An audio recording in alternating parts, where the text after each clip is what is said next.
Teofimo Lopez says he took over 135 pounds and now he'll take over 140. Let's talk about it. What up, Fight World? It's your boy Ego, and I'm back with some more boxing. Make sure you come in, smash the like button. Quote, the takeover is back. I took over the lightweight division, and I plan on doing the same at junior welterweight, which is 140 pounds. Pedro Campa is a tough opponent with an aggressive Mexican style. I can't wait to put on a show for the fans.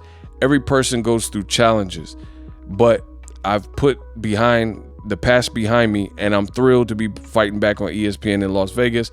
I am calling this fight the take back because I am coming to regain what I've lost. One defeat does not define a fighter, and it won't define me. I had been fighting at lightweight since I was a teenager, and it was time to move up.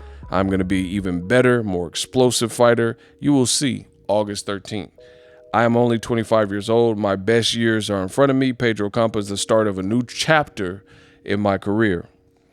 Teofimo goes on to finish with, I will be a two-weight world champion very soon.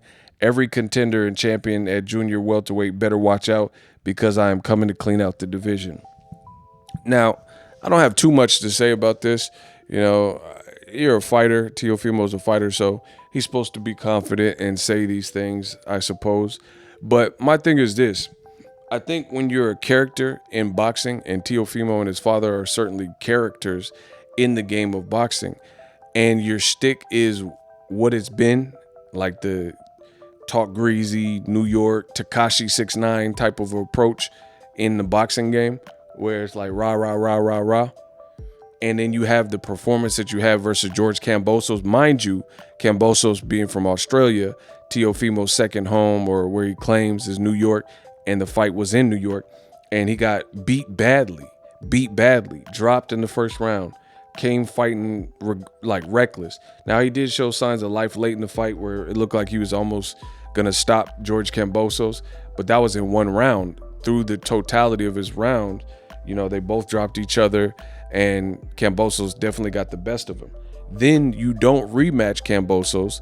You leave it to Devin Haney, another fighter where you've had this bad blood and back and forth banter with, and you could have fought Devin Haney himself, but instead you called him an email champ, said he's scared and never fought him, and then you left it to Devin Haney to go to Australia and secure victory, which people thought Teofimo was going to do.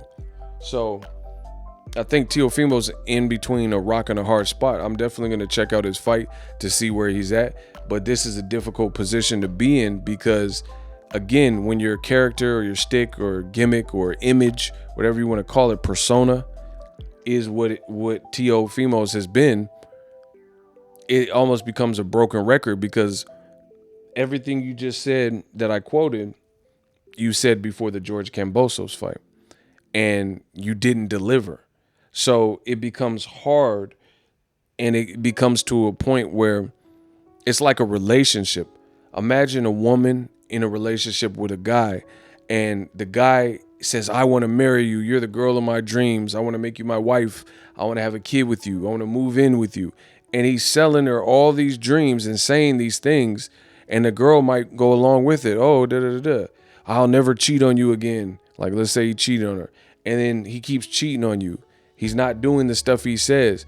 At some point, most women will see that and decide that this person's full of it, right? Because only so long can you pacify people, and different people have different tolerance levels, but only so long can you typically pacify someone with just words. So words can be good, but they can also be to your detriment. They can be good if you're Bruce Lee or Kobe Bryant or Michael Jordan, and everything you say you're going to do, you execute. You say you're going to have a 40-point game, you have a 40-point game like Kobe or something, right? But again, the problem lies with a guy like Teofimo is all the tough talk, trash talk, or whatever you want to call it. Been there, done that, and you had a miserable performance, which culminated in you losing, then claiming you won, and saying Kambosos is a bitch, a pussy, calling him names and other things that sound far-fetched while you did not rematch him and while you let Devin Haney fight him instead in Australia and beat him dominantly, right? And then now you're doing the same thing in a new division saying, oh, I'm cleaning the house. So hopefully I can impart some knowledge on these young fighters in the game, because I've been in the game myself for so many years. And, you know, I have a different spirit because I come from a different cloth and a different generation. I'm not from the TikTok era. You know, I always say this, you TikTok, I'm hip hop. You know, we come from different eras. And that's what I've noticed with some of the younger crowd, not everybody, because there's some people like Jerron Ennis, everything he's saying he's doing and looking spicy and looks like he's diligent and training hard and stuff like that. But I do notice there's also a faction like the Teofimos and Ryans, and the trash talking becomes heavy and becomes a major part of the arsenal. But the trash talking only goes so far when you don't get the chance, or you haven't proven what you're saying, or you get the opportunity and you don't actually come through with the stuff you're saying. So it's like, for me, I would like to see younger fighters or younger people say less at times. Sometimes just say less, just come back and try to knock Pedro Campo out, try to show us the improvements. You said, oh, I gave my body a break. You know, say less, make it a mystery, you know, be enigmatic, if you will, like Batman, and just be totally mysterious. You lost, no taking that back, no changing that, and say less. Don't say what you're going to do and the takeover and the take back and things like that. Just show people, because actions truly speak louder than words. And that's the ego final thoughts. So for me, when it gets to guys like Teofimo, I think showing is the ultimate teacher, because we've, as fans, have given you the pass of listening to what you had to say, and some of it didn't come true. So at that point, you have to hit the reset button. And I think it would behoove Teofimo and his dad to probably just say less at this point. You took the L, you lost to Cambosos, you moved up instead of rematching him. You got this new assignment.